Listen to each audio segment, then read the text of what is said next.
Hello, and thanks for joining us for Sustaining Us, a brand new series on all things sustainable here on KLCS PBS. I'm David Nazar.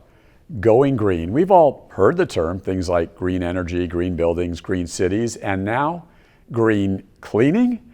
We begin our broadcast with a special report on a most unique and innovative approach to keep you safe at your workplace.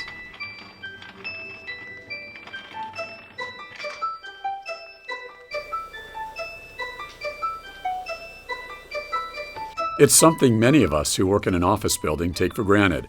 When our workday is over, we leave in the evening, return the next morning, and like magic, our office is clean, the building is clean, everything is nice and shiny. We can thank the countless janitors who work all throughout the night to get our cubicles, office space, kitchen space presentable the next day.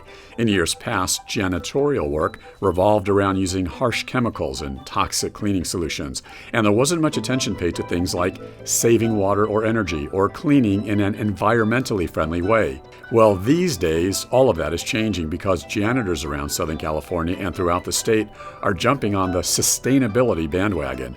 We found that there wasn't anything sort of addressing the work that janitors were doing every night. They're the eyes and ears of a building. They know tenant practices.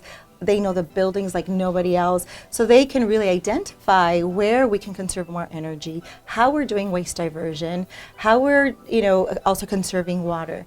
And so there was no certification and there was no standard in the industry, but we found that we were at a place, at least in California and especially in Los Angeles, that we wanted to really address having a standard. Cardenas says too often janitors are part of the invisible workforce of a building, and she says that has to change if we all want to work in a sustainable, clean building environment. So the Green Janitor Education Program is a 30-hour program, and they get really into detail on what are the best practices in sustainability in the work that they do every night. That can also translate to their home. There's so much new policy and goals and legislation on diverting waste from the landfills. And so they really understand the work is changing for them.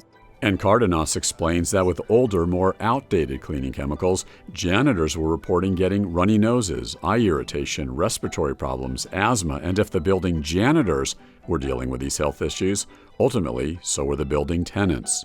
Understanding all of the chemicals and how important it is to follow the rules and to read the labels and to understand why we're using different chemicals that are not just safer for them, but they're safer for the tenants. So over time, the improvement of indoor air quality is quite important. Not to be funny, but who knew the cleaning of an office was such a science, right? It is. Dominique Hargraves is with the U.S. Green Building Council in Los Angeles. USGBC LA works with partners across the region like LA Metro, the City of LA, the Mayor's Office, the City Office of Resiliency, and even utility companies to help foster a culture of sustainability. The janitors are on the front lines. They know every single inch of the building. They are cleaning the elevators, they're cleaning restrooms, they're cleaning desks. Before this program, janitorial workers were not a part of sustainability. This program really pushed them to be the eyes and the ears of the building. So they're looking for leaks and they're reporting those leaks. They are looking for items that are plugged in all night when no one is there. The Green Janitor Education Program was launched in Los Angeles in 2014. Back then, it consisted of 6 buildings and about 140 trained janitors. We expanded throughout Southern California to another 50 buildings. And now, to date, we've actually trained over 1,000 workers across the state of California. And we have some really interesting clients. Up in Sacramento, we have the California Lottery is training their workers. We have YouTube training their workers. We have Kilroy Realty training every single worker in all of their buildings in the entire state. Every big building that you can see around us is into this program and implementing it for the good of the building and to have sound environmental practices. We want to see green janitors in every state. We're getting calls from Denver, we're getting calls from Phoenix, calls from New York, calls from Chicago, other places that want to implement this program. This program is going to take the United States by storm. The program certainly took Veronica Lagunas by storm. Lagunas has been a janitor in the LA area for over a decade. First of all, it's very important for my health. We utilize products that do not harm our health, and also my coworkers are using very harmful chemicals. And now that they are seeing a lot of throat infections and cancers, but now it's really important for us to utilize less harmful ingredients. And we're also taking care of the environment, the ozone layer. It's important for us to make sure that we keep that safe. It's very important for everybody.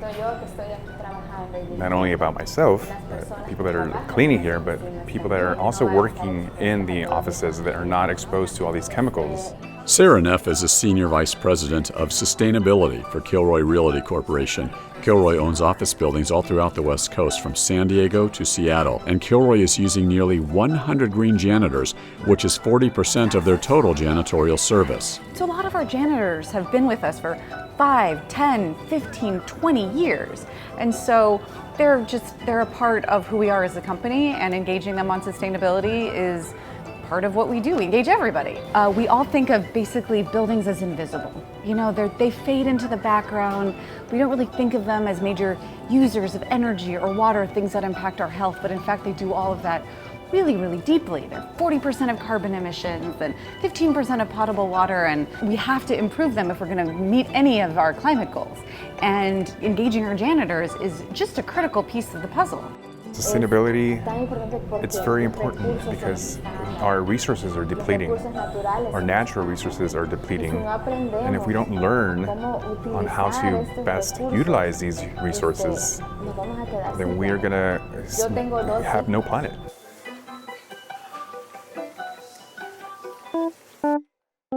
And joining me now to discuss sustainable buildings is Anthony Brower. Anthony is an architect at Gensler Architects in Los Angeles, and he's the Sustainable Design Director there. He's also with the United States Green Building Council and the LA Metro Sustainability Council. Thanks for being here, Anthony. What a resume. Thanks, Dave. Great to be here. Give me your impression of that Green Janitors field report. Kind of innovative and unique, isn't it? It is. I mean, the great thing about the Green Janitors program is really that it picks up for us where design leaves off.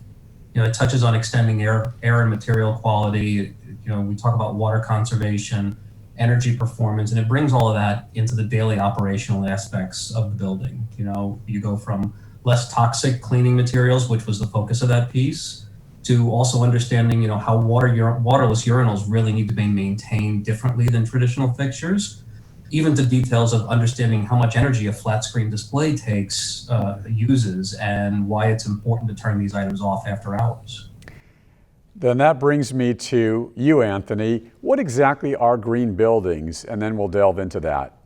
Okay. So a green building is essentially just a building that reduces or eliminates any negative environmental impacts on the local area, but more importantly, it's on our climate.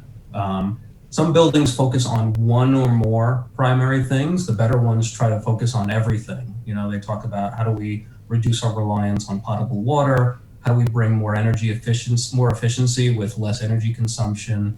How do we implement waste reduction measures or even reuse building materials? How do you focus on improved indoor air quality? And to me, one of the more important things is how do you design buildings that enables adaptation to a changing environment? So with that adaptation, as it were, take me through a green building. For example, Gensler Architects, I've been through your building. Boy, there's a lot of going green stuff, for lack of a better word there. Give me a bird's eye view of what there is at your building.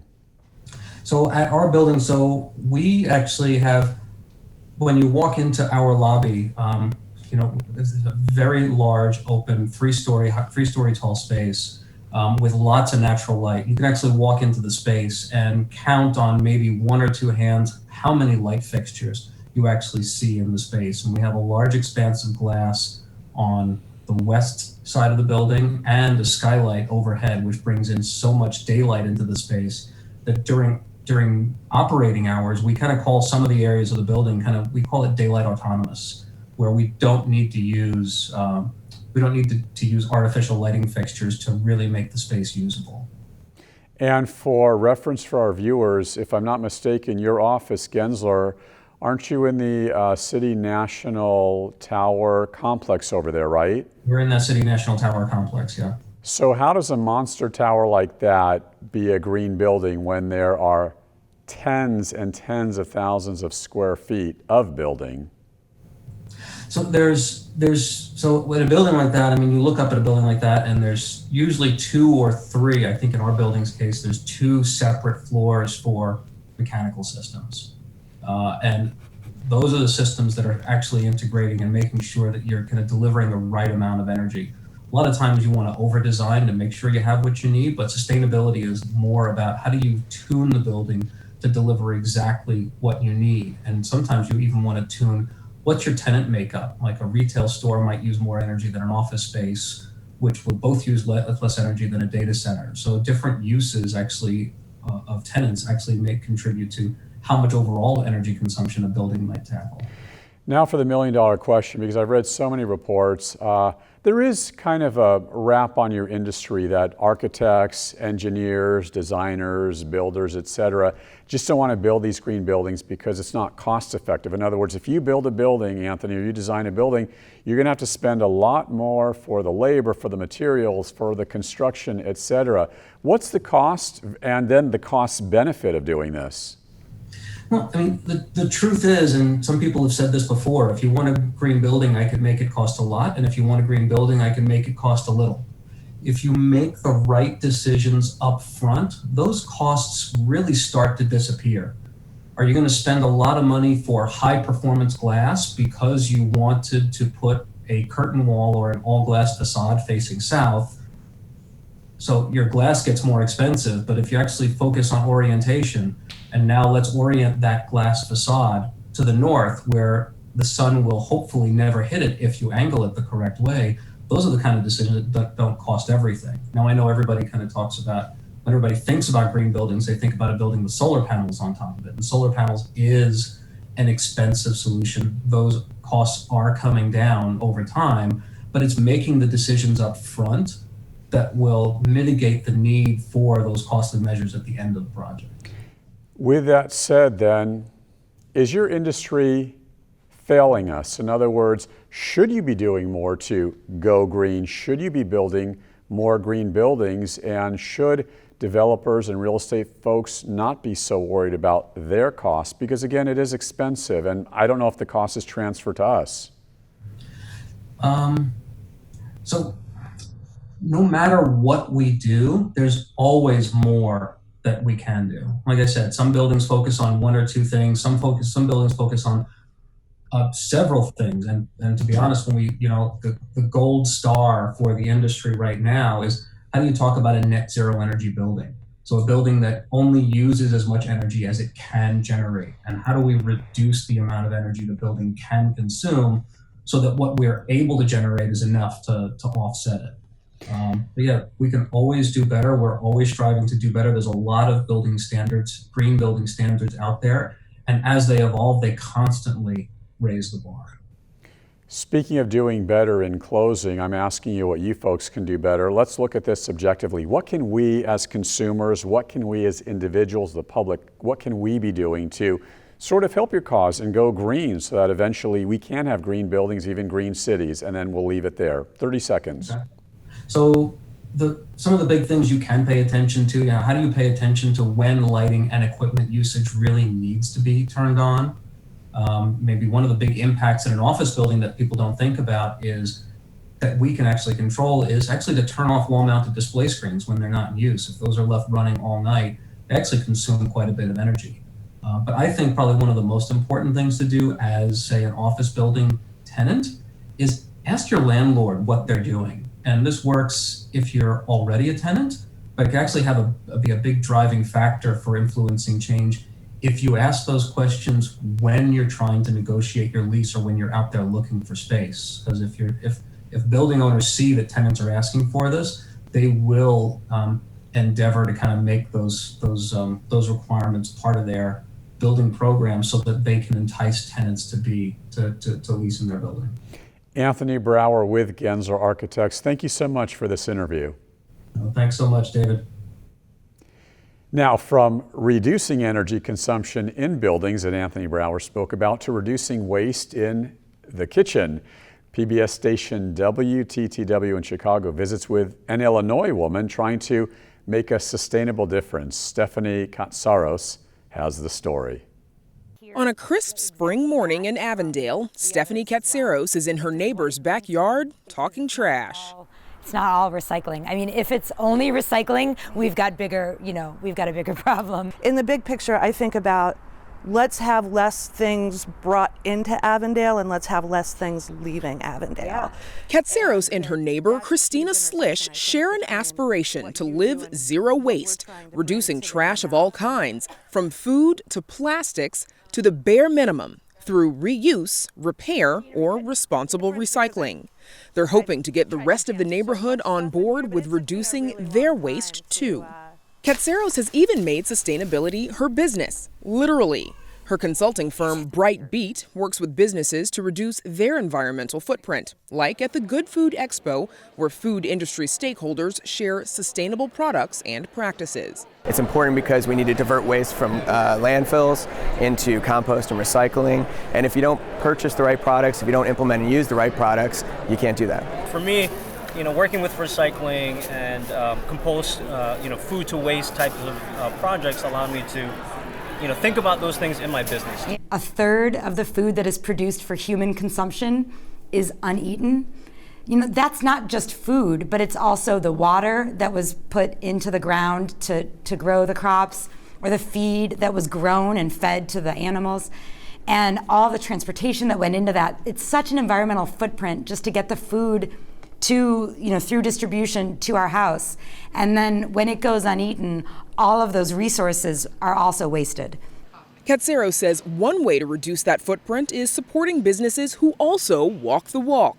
She does much of her shopping at the Dill Pickle Food Co-op in Logan Square, where they minimize food waste through careful stock management, sending spoiled produce to be composted, and donating unsold food items or using it up themselves. We partner with the Northwest Food Partners Network to distribute that to a network of local pantries. The food that's not donated, which is very little, we have those pickups almost daily, is open for our staff to grab. And we also use some of that in our deli department as well, particularly for the daily soups that we make. Back at home, Katsaros has developed her own strategies to make it easier to live low waste that she says anyone can adopt. From composting food scraps, you have the bin right there where you can toss your food scraps, to reusing old containers and buying in bulk to bypass packaging waste. The containers might be something I purchased, it's a glass jar, or something I had around the house. It's just a reusable container of black beans. To recycling bin placement. It's required by city ordinance that every box store, grocery store, convenience store all have a spot for you to throw away your used bags. Not everyone knows that if it's any film plastic, you could put it in there. So we strategically place where the plastic bags go right by the garbage can. If it's right there, it is easier to remember. Even the refrigerator helps make sure food gets eaten instead of thrown away. You can see everything. When it's more visible, you're less likely to leave it sitting there. Beyond the kitchen, there's also the stuff of everyday life, including everything that comes with having a child, like Katsaros' daughter, Zoe. When someone has a baby, everybody wants to give them stuff because they love them and they love the child. But also, I've learned, they want to get rid of that stuff because they have too much stuff. 80 to 90% of coats, shoes, clothes, toys, gear that we have was handed down. And it's because of the uncertain future children like Zoe will face that Katsaros believes we all should do what we can to reduce waste in our homes and communities. It's overwhelming to even ponder what this world is going to look like when my 2-year-old daughter is grown, let alone my grandchildren. It's scary. And so I feel compelled to do what I can to make things not worse, and if I can make them better, I feel really good. Thank you, Stephanie Katsaros and WTTW in Chicago for that report. Well, scientists in Arizona are experimenting with technology that helps farmers get the most out of their crops while also conserving our most valuable resource. This next story is brought to you through a special collaboration with KLCS PBS and Arizona State University's Cronkite School of Journalism and Mass Communications as we partner with and mentor students seeking to explore the environment through their reporting. Reporter Dylan McKim explains how farmers are taking to the sky to get a bird's eye view of their fields. Gone are the days of farmers walking their fields. I'm gonna go now. Now they take to the air with drones. I don't really do anything to fly it. It's all on autopilot right now. Kelly Thorpe, an agricultural engineer, uses drones to take detailed images of his plants that show the condition of the field. They're a very powerful technology to be able to go out and regularly map fields, giving you regular information from which you can make decisions from. Decisions like how to use our most valuable resource, water. If we can make those decisions more accurate, then we know that we're being more efficient in our water use. It's an alternative to conventional farming in the sense of using information to guide decisions on input use. After the drone is done with its flight, Kelly and his team will analyze the data and then tell this machine right here how much water each plot of crop needs. So what I end up with at the end of all that is essentially a map of my field that is sectioned into smaller areas that can receive differential amounts of water. This allows Thorpe to give the right amount of water to each area of the field. That I think that the drones offer a very promising future for coming up with ways to make our agricultural decision-making more resource efficient. In Maricopa, Dylan McKim, Cronkite News. Thanks, Dylan McKim and the Cronkite School of Journalism and Mass Communications for that report.